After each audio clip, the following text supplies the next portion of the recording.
Hi. One thing I wanted to share today was something that I think that a lot of clients don't really get prepared for before they come and talk to a mortgage lender or they interview a mortgage lender. I think a lot of people just kind of start shopping online thinking maybe this might be the best way to start. Not that those are bad ideas, but I think there's one step that you really want to take down and make sure that you've got a good roadmap in your mind for.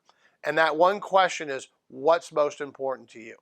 What we see over and over again is clients come in and they're asking about one item, and maybe it's interest rate, and then we start talking to them further about the process and find out there might be a myriad of other things that are really more important to them. So an example might be monthly payment. I've got a budget in place and I really want my monthly payment to be at $1,500. We've got a lot of different programs where we might be able to pay out some mortgage insurance, look at some other options, maybe do a combination loan, something of that nature to help you figure out how to get that payment to maybe a little bit lower or lower in the future. There might be cash to close. That's another big important piece. I'm going to be buying my first home. It's $250,000. I need to keep my out-of-pocket expense at $7,500. That's really most important. I can't do anything above that. That's what's in my budget. Time.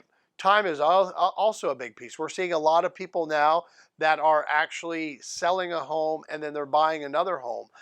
So they're on a contingency sale.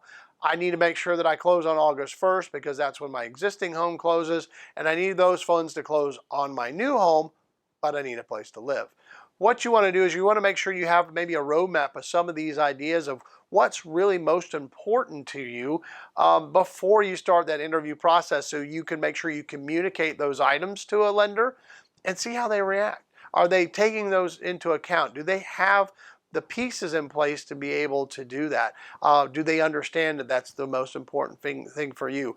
We see things really get maybe started on a transactional type of situation where you're just kind of going through the cog in a wheel, and we really want to show you that there's more to it than that. This is a great experience that you can go through if it's done right, but making sure we know the answers to those questions really helps us guide us in the right direction.